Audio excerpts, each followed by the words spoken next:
जन हितैषी, टीआरपी नहीं भरोसा आपका। नमस्कार, स्वागत है आपका जन हितैषी पर। आपके साथ मैं हूं समर्थ प्रेरणा। हरियाणा के 2 करोड़ मतदाताओं ने 90 विधानसभा सीटों के लिए अपने और प्रत्याशियों के भाग्य का फैसला आज कर दिया है। आज सुबह से जारी वोटिंग शाम 6 बजे समाप्त हुई। शाम 5 बजे तक कुल 61% वोटिंग के साथ हरियाणा विधानसभा चुनाव अब संपन्न हो गया है। नतीजे 8 अक्टूबर को आएंगे, लेकिन उससे पहले हम आज ही आपको बताने जा रहे हैं कि हरियाणा का सियासी धाकड़ कौन बनने जा रहा है।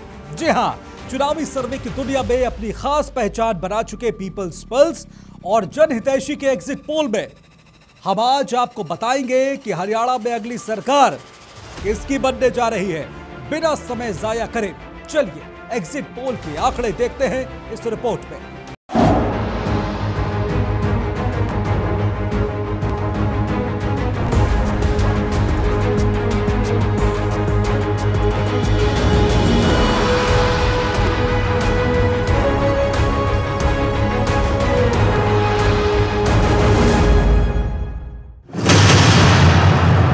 हरियाणा में सत्तारूढ़ भारतीय जनता पार्टी का 10 साल का शासन खत्म होने को है।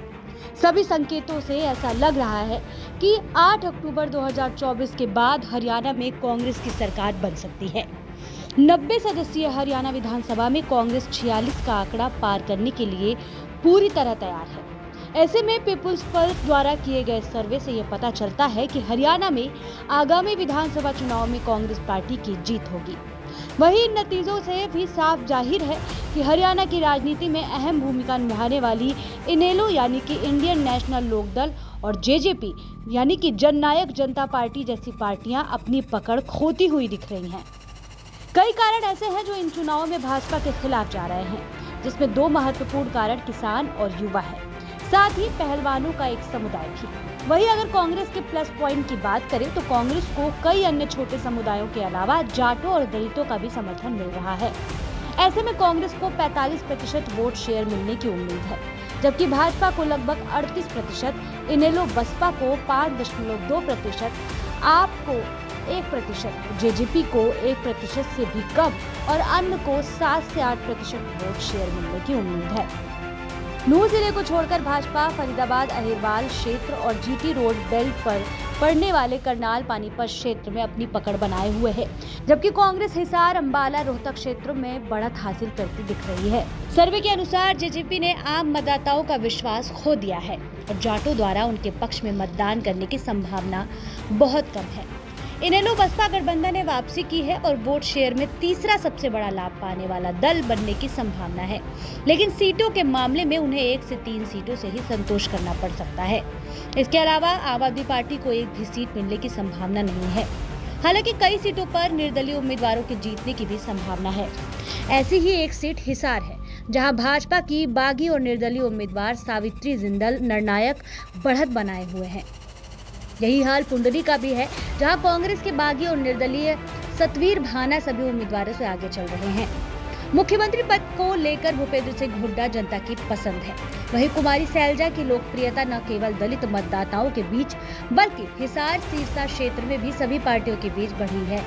इसी तरह कैथल में भाजपा के रणदीप सुरजेवाला को सीएम के चेहरे के रूप में पसंद किया गया है और अंबाला में अनिल विज को सीएम के रूप में पसंद किया गया। इसके पीछे कारण ये बताया गया कि यदि सीएम दूसरे क्षेत्र से आता है तो उनके क्षेत्र के साथ भेदभाव हो सकता है। फरीदाबाद, सिरसा, हिसार और अंबाला जैसे अन्य क्षेत्रों के मतदाताओं को यह डर था कि अगर हुड्डा सीएम बनते हैं तो सभी विकास रोहतक क्षेत्र को मिल जाएंगे। युवाओं ने बढ़ती बेरोजगारी के बारे में बात की और बेरोजगारी के मुद्दे पर राज्य और केंद्र दोनों सरकारों पर सवाल खड़े किए। उन्होंने विशेष रूप से अग्निवीर योजना के बारे में कहा। कई पुरुष और महिलाओं ने महंगाई का मुद्दा उठाया।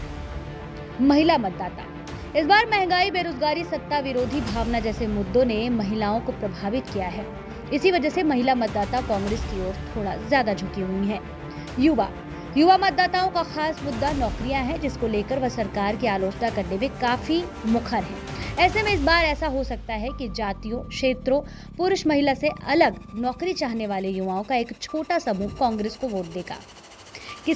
किसान ज्यादातर जातिगत आधार पर बटे हुए हैं। कुछ छोटे ओबीसी समुदाय के किसान कांग्रेस को वोट देंगे, जबकि सैनी, रोर, यादव और कश्यप किसान भाजपा को तरजीह देंगे। बिजनेस कम्युनिटी अभी भी भाजपा की ओर से ज्यादा झुकाव रखता है, लेकिन स्थानीय विकास की कमी, भाजपा विधायकों के खिलाफ एंटी इनकम्बेंसी, भाजपा द्वारा गलत टिकट ऑप्शंस और जैसे कई ऐसे कारण हैं जिसकी वजह से उनका समर्थन बीजेपी की तरफ से थोड़ा कम हुआ है। सरकारी कर्मचारियों का एक बड़ा सेक्शन इस बार कांग्रेस को वोट देने जा रहा है।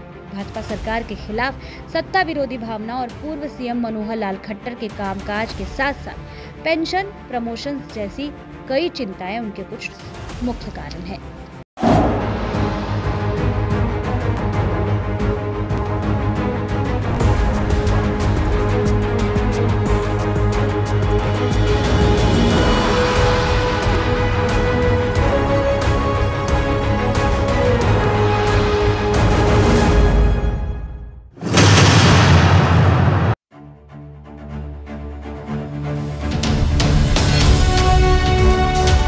जनहितैषी, टीआरपी नहीं भरोसा आपका।